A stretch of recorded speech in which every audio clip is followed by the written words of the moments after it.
Bonjour, aujourd'hui je souhaiterais analyser une séquence de Virabhadrasana 3, le guerrier 3 qui a été créé par Sabine. Alors Sabine, je vais aller petit à petit dans ta séquence. J'espère que cette analyse va t'aider à encore améliorer ta séquence qui est déjà pas mal. Je vois que tu as toutes les pièces du puzzle, c'est-à-dire tu as un thème. Ta thème pour le guerrier 3, c'est que tu vas travailler donc l'équilibre et la force de dos. Et l'intention, c'est que tu veux que les élèves travaillent à la fois la puissance et l'audace et la légèreté. Donc, on se rappelle que l'intention, c'est plutôt quelque chose de profond, d'émotionnel, quelque chose qu'on ne voit pas forcément ou que de l'extérieur, on ne sait pas que l'élève est en train de travailler ça, mais ils le savent parce qu'on a posé ça comme nappe, en plus de travailler dans le cours. Et la thème, c'est quelque chose de beaucoup plus concret, on peut le voir, donc l'équilibre, la force de dos. Pour le matériel, tu proposes un bolster. Pour moi, ce qui manque ici, c'est peut-être des briques. Donc si tu as des briques, les briques, ça pourrait être sympa. Et un autre outil pour apprendre le guerrier 3, si tu as, c'est un mur, tout simplement. Comme ça, ils peuvent trouver l'équilibre avec les mains sur le mur ou le pied en arrière sur le mur. Pour le pranayama, tu proposes le pranayama Ujjayi, qui est pas mal parce que c'est un pranayama qui est plutôt dynamique. Et comme guerrier 3, c'est un équilibre, ça demande quand même un peu de force et de stabilité. Ujjayi Pranayama, c'est très adapté parce que c'est un pranayama qui est régulière et qui va travailler le dynamisme et cette respiration thoracique qui également chauffe un petit peu le centre. Voilà. Donc, pour la partie échauffement, tu échauffes ici tous les différents mouvements de la colonne, donc en flexion, en avant, en flexion latérale, en ouverture du cœur, extension, et aussi en torsion. Peut-être c'est des torsions qui manquent un petit peu ici. Je ne vois pas de torsion dans ton échauffement. Mais ça se trouve que j'ai mal lu les dessins. Peut-être le deuxième dessin, c'est une torsion. Je me pose la question. En tout cas, j'ai l'impression qu'il y a pas mal de mouvements de la colonne. Ce qui est important dans l'échauffement, c'est de bien chauffer la colonne vertébrale et la sangle abdominale, donc le centre, ce que tu as ici. On sait que pour faire le guerrier 3, la jambe en arrière, on est dans une extension de hanche. Donc, je trouve que c'est très adapté le fait que tu as mis un pont dans ton échauffement. Le seul posture qui me questionne, c'est la posture de l'arbre. Tout simplement parce que on est dans un équilibre avec la hanche en ouverture. Et pour le guerrier 3, la hanche, elle est dans la fermeture. Donc peut-être cette posture de là, pour moi, c'est quelque chose qui va être vraiment à part. Pas forcément une posture à mettre dans l'échauffement, mais plutôt une posture à travailler comme une posture phare, une posture de cœur. Donc pour moi, celle-là, tu peux la supprimer et plutôt juste travailler l'équilibre sur un pied, comme tu fais juste avant. Tu es une posture sur un pied avec les hanches plutôt parallèles et pas les hanches en ouverture. Après l'échauffement, tu nous amènes dans un Surya Namaskar B. Très bien. Pourquoi pas le C, le Surya Namaskar C, parce que dans le C, il y a les fentes. Et comme guerrier 3, encore une fois, on a cette jambe derrière, donc ça demande l'ouverture de la hanche, oui, la hanche en extension avec la jambe derrière. Je pense que le C, ça peut être pas mal aussi, qui est juste une fente avec un Janyasana. Le Surya Namaskar B, on est dans un guerrier 1. Donc soit le B, soit le C. On arrive à tes flows. Alors, je suggère dans les moments de flow, donc d'avoir soit 2 ou 3 flows et on peut les répéter d'ailleurs ces mini flows, à l'intérieur de ta séquence. Mais ce qui me manque ici, c'est des flows plus courts. Je trouve que c'est bien pour les élèves et pour le professeur au niveau du système nerveux pour pouvoir être posé, pour pas faire plein de postures dans un flow parce que c'est chargé pour le mental. C'est de se limiter à 4 postures. Et là, dans ton premier flow, je vois 1, 2, 3, 4, 5, 6, 7, 7 asanas, 7 postures dans ton flow.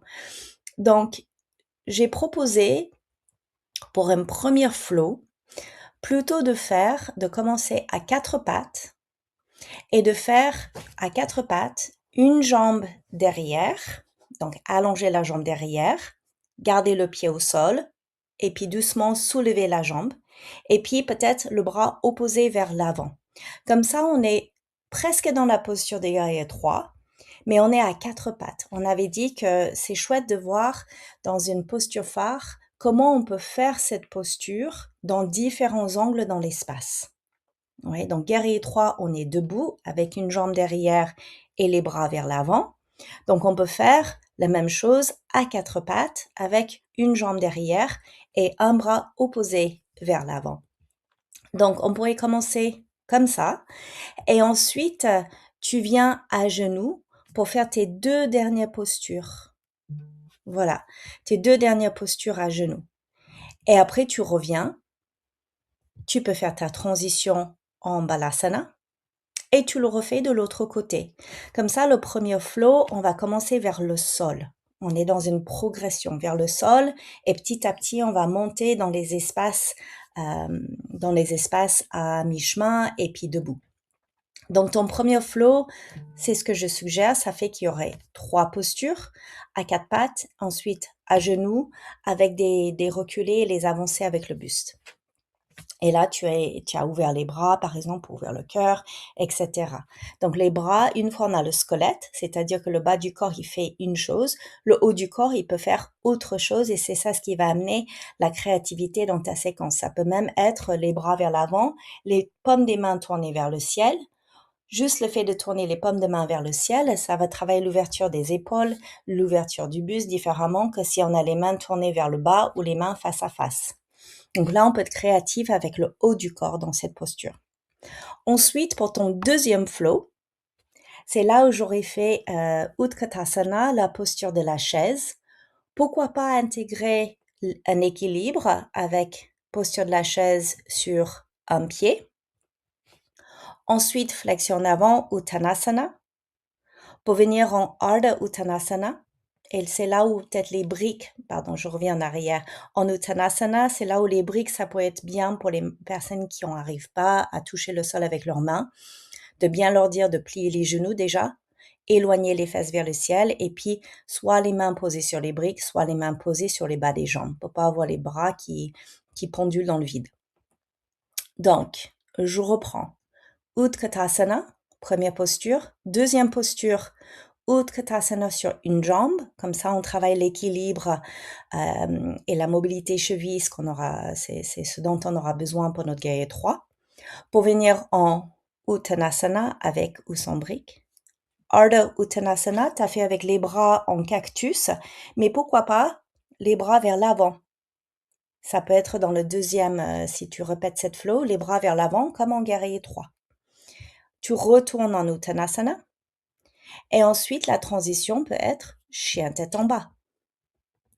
Tu avances les pieds et tu reprends ton flow. Utkatasana, posture de la chaise, etc. Équilibre sur un pied. Donc ça, cette bloc-là, ça peut être ton deuxième flow. Et du coup, on arrive à ton troisième flow, qui est la dernière, là, que tu as mis en flow 2, mais finalement, ça serait un flow 3. Donc, chien tête en bas, une jambe en arrière, bien insister sur le fait que les hanches restent parallèles au sol, et c'est pas une ouverture de hanches, parce que dans notre guerrier 3, les hanches sont parallèles au sol. Tu avances le pied pour venir en Anjaneyasana, on est haut. Ensuite, tu amènes les bras en arrière. Tu veux qu'on ouvre le buste un petit peu, qu'on amène les bras en arrière. Tu reviens sur une jambe en équilibre, le genou devant, pour venir dans guerrier 3. Et c'est là, dans cette guerrier 3, où les briques, ça peut être bien aussi, pour mettre les mains sur les briques. Quand on essaie de jongler l'équilibre et en même temps aligner les hanches, activer le pied derrière, etc., ouvrir le cœur, ça peut vraiment aider d'avoir les mains sur quelque chose. Si tu as un mur dans ta salle, on peut le faire face à un mur. Et puis ta transition, c'est Anjaneyasana, planche, chaturanga, cobra, chien tête en bas. Je vois dans ta transition, tu as mis planche, chien tête en bas et ensuite cobra. Donc peut-être change. Fais planche, chaturanga, cobra, bhujangasana, chien tête en bas, Adho Mukha Shavasana. Comme ça, tu as une transition, ce qu'on appelle la transition vinyasa dans le yoga moderne. C'est cette transition-là. OK. Sur la deuxième feuille à droite, du coup, on arrive à ta descente. Donc, comme on était beaucoup dans les hanches parallèles pour notre Virabhadrasana 3, dans cette rotation interne de la jambe derrière, il y a une légère rotation interne de la jambe qui est en extension. C'est là où le moment on a envie d'ouvrir les hanches. Donc là, j'aurais très envie de faire Supta Baddha Konasana, c'est-à-dire allongé sur le dos avec les genoux ouverts, okay, l'intérieur des pieds joints, les genoux ouverts, pour enfin ouvrir nos hanches. Parce que jusqu'à là, les hanches étaient parallèles. Ensuite, on peut faire une torsion. Ensuite, tu peux faire le pont. Tu nous proposes une inversion avec un bolster, pourquoi pas? Très bien. Ensuite, Ananda Balasana, on rouvre les hanches de nouveau. Apanasana, les genoux fermés sur le buste, on attrape les genoux, on roule un peu sur le côté. En tout cas, on va finir avec le dos plutôt neutre.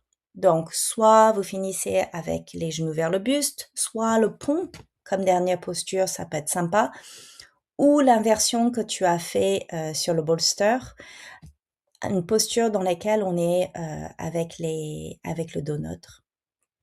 Et ensuite, tu nous amènes en Shavasana et tu finis avec un pranayama, Viloma. J'ai envie de dire, si c'est le soir, peut-être ça peut être sympa de faire aussi Nadi Shodhana. Oui, cette respiration alternée pour calmer le système nerveux le soir. Alors, et pourquoi pas, au lieu de faire pranayama à la toute fin, après Shavasana, pourquoi pas le mettre plutôt à la fin de ton troisième flow, juste avant la descente, juste avant de les allonger sur le dos. Ça pourrait être intéressant de mettre le pranayama à ce moment-là. Donc après le troisième flow, on n'en peut plus, on a tout donné. On se met dans une posture confortable, assise ou debout. On peut aussi faire des pranayamas debout. On peut aussi faire Nadi Shodhana déjà allongé. Et ensuite, tu amènes les élèves dans la descente, dans les postures calmantes, et de finir par Shavasana. Voilà. J'espère que cette petite audite t'aide à améliorer ta séquence qui est déjà très bien.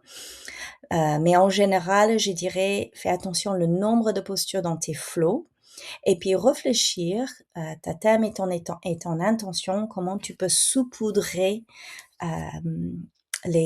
soit les citations ou juste les mots magiques que tu dis tout au long de ta séquence pour leur rappeler la légèreté pendant l'équilibre. Parce que c'est vrai que les équilibres peuvent faire stresser. Quand on entend en cours, aujourd'hui, on va travailler l'équilibre, des fois, ça peut vite faire stresser les élèves.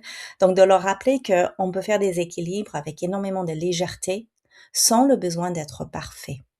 Voilà, j'aime beaucoup cette intention quand je donne un cours sur les équilibres, c'est d'accueillir toute l'imperfection de la posture.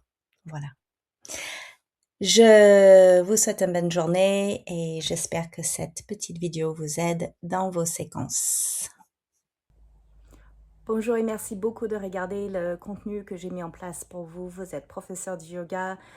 J'espère vraiment que ça vous aide à avancer. Si vous souhaitez avoir un appel avec moi, c'est gratuit. Il suffit de cliquer sur le lien en haut et puis on voit ensemble comment on peut débloquer 2-3 choses pour vous. C'est gratuit, n'hésitez pas. Merci de faire un thumbs up si vous aimez la vidéo, vous êtes en train de regarder et de vous abonner à ma chaîne pour plus de contenu. Bonne journée!